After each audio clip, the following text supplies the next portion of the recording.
कल से रमज़ान का महीना शुरू होने वाला है और ये लगातार दूसरी बार है कि रमज़ान जो है इस कोरोना वायरस के संकट के बीच आ रहे हैं।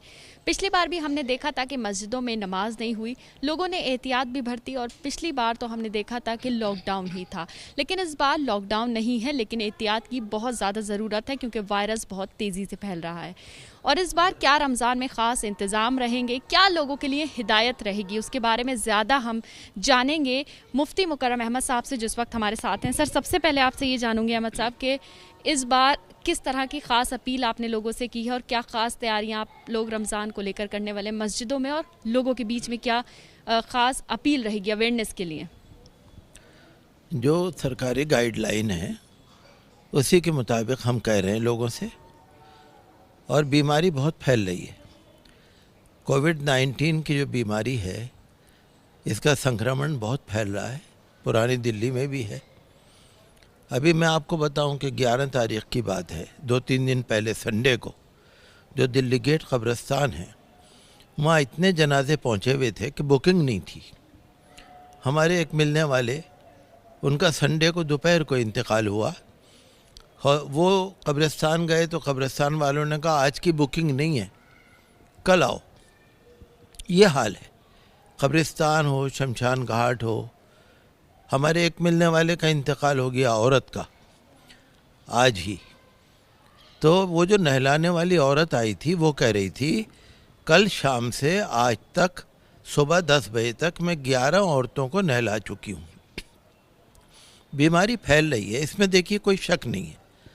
तो इसके लिए हमें तो ये ताज्जुब है कि जब 2-4 हज़ार केस थे तो लॉकडाउन था और अब नहीं है। हमारी तो अकल हैरान है।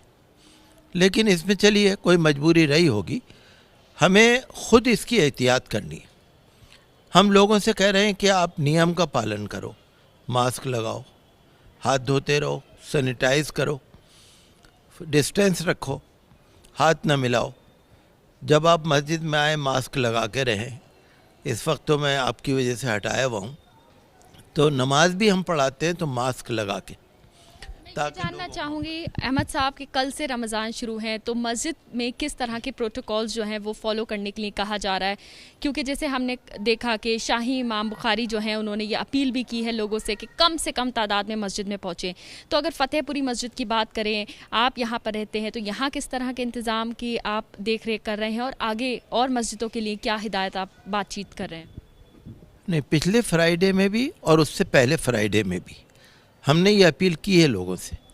यूट्यूब पर जो मेरे नाम से आती है खबर, यूट्यूब पे चैनल पे, उसमें है। हमने लोगों से कहा है और कल भी हमने असर की नमाज के वक्त लोगों से अपील की है कि घरों में रहें। हमने उनको मसला बताया। हमने ये कहा कि आजकल चूँकि उज़्र है, मजबूरी है, बीमारी है, कानून है, हमें इसका पालन करना है।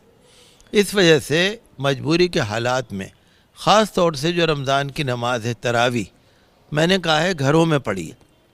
घर में पढ़ना गुनाह नहीं है, जायज़ है, लेकिन लोगों को ज़्यादा मालूमात नहीं है, मसाइल की मालूमात नहीं है, तो लोग समझ रहे हैं कि मस्जिद में आके ही तरावी पढ़ी जा सकती है। हमारे मज़हब में, इस्लामी शरीयत में तरावी मस्जिद में आके जमात से पढ़ना वाजिब नहीं है, ज़रूरी नहीं है। तो हमने कल भी लोगों को बताया, उनसे रिक्वेस्ट कर रहे हैं, अपील कर रहे हैं।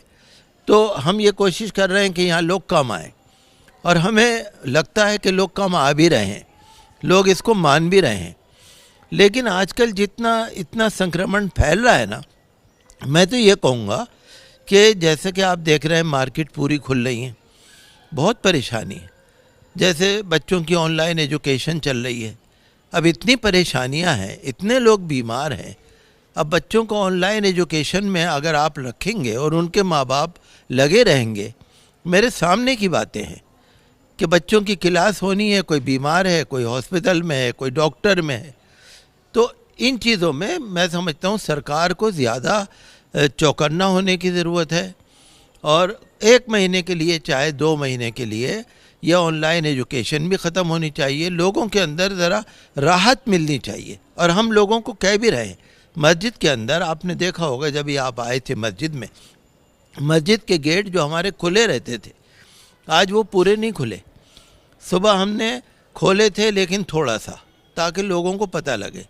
और हम लोगों से कह रहे हैं, इधर देखिए वो सामने हौज़ है पानी का, हम लोगों को कहते हैं कि उसमें हाथ डाल के वज़ू ना करो, टोटियों पे जाओ, एक छोटा सा साबुन अपने साथ में रखो। मैं आपसे ये जानना चाहूँगी, लगातार वायरस बहुत ज़्यादा बढ़ रहा है, हम देख रहे हैं बीमारी बहुत तेज़ी से फैल रही है और कम उम्र के लोग भी बहुत ज़्यादा इससे संक्रमित हो रहे हैं, तो ऐसे में सरकार से किस तरह की अपील करेंगे? और रमज़ान का पूरा 1 महीना होता है और इस 1 महीने में बहुत ज़्यादा ज़रूरी है कि जो मुस्लिम समुदाय के रहनुमा हैं वो साथ मिल के प्रशासन के साथ काम करें, तो ऐसे में क्या ख़ास कदम आप लोग आगे उठा सकते हैं? और क्या लोगों को अवेयर करने के लिए क्या कोई कमेटी बनाई जाएगी? क्या लोगों के बीच जाके भी उन्हें समझाया जाएगा या ऑनलाइन तरीके से कुछ समझाने का सिलसिला आप लोग शुरू करेंगे आगे?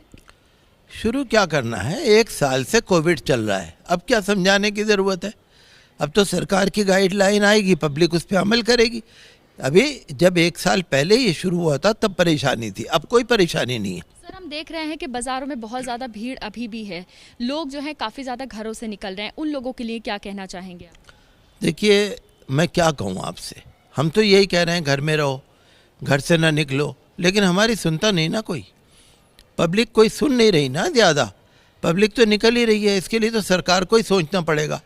अस्पतालों की हालत बहुत ख़राब है। क्या कोई सरकार को सख्त कदम उठाने की ज़रूरत है इस सिचुएशन को देखते हुए? आप क्या लगता है आप? मैं तो ये समझ रहा हूँ, पिछले साल जब 200-400 केस थे, जब संक्रमण ज़्यादा नहीं था, तो लॉकडाउन 1 था, 2 था, 3 था, और अब लॉकडाउन है ही नहीं। और जहाँ इलेक्शन हो रहे हैं वहाँ तो बहुत बुरा हाल है, जहाँ कुंभ मेला लग रहा है वहाँ तो बहुत बुरा हाल है। कल मैं देख रहा था कि मध्य प्रदेश के अंदर जो वहाँ की शिवराज सिंह चौहान है, वो मास्क भी नहीं लगाए, वे सबसे हाथ मिला रहे हैं। तो ये संक्रमण बहुत फैल रहा है, लेकिन हम ये देख रहे हैं कि सरकार इस सिलसिले में ज़्यादा चौकन्नी नहीं है। क्या सरकार से लॉकडाउन की अपील कर रहे हैं? देखिए, मैं लॉकडाउन की अपील तो नहीं कर रहा, ये तो सरकार बेहतर समझती है, पब्लिक बेहतर समझती है, लेकिन मुझे ये लग रहा है कि जो सरकार की तैयारियां हैं वो अधूरी हैं। जो सरकार को होना चाहिए, सोचना चाहिए, हालात पिछले साल की बनिस्बत इस साल बहुत ख़राब हैं। हम तो लोगों को बराबर समझाते समझाते थक गए। तो इसके लिए सरकार को भी सोचना चाहिए, और मैं आपके माध्यम से अपील भी करूँगा, ख़ास तौर से मुसलमान भाइयों से अपील करूँगा, अपने मुसलमान बहनों से भी अपील करूँगा कि घरों में रहें, बिला ज़रूरत ना निकलें। मस्जिद में अगर आएँ तो नियम का पालन करें, तरावी की नमाज़ घर में पढ़ें, इफ्तारियाँ घर में करें, ज़्यादा लोगों से मिलें जुलें नहीं, बहुत एहतियात करें, क्योंकि ये बीमारी वाकई बहुत फैल रही है और हमने देखा है सब तरफ।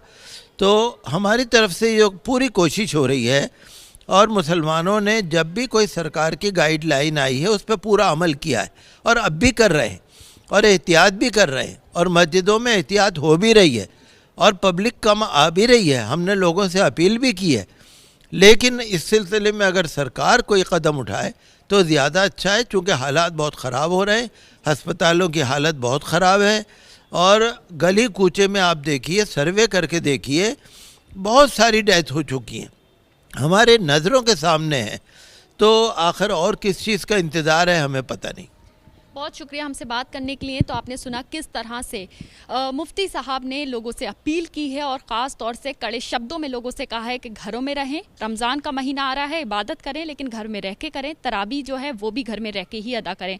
अगर बात करें तो सरकार से भी लगातार अपील कर रहे हैं कि पिछले साल जिस तरह से सख्त कदम उठाए गए थे, तो इन हालातों को देखते हुए इस बार भी सख्त कदम उठाए जाने चाहिए। कैमरा पर्सन हेमंत कुमार के साथ मदीहा खान, ABP न्यूज़, दिल्ली।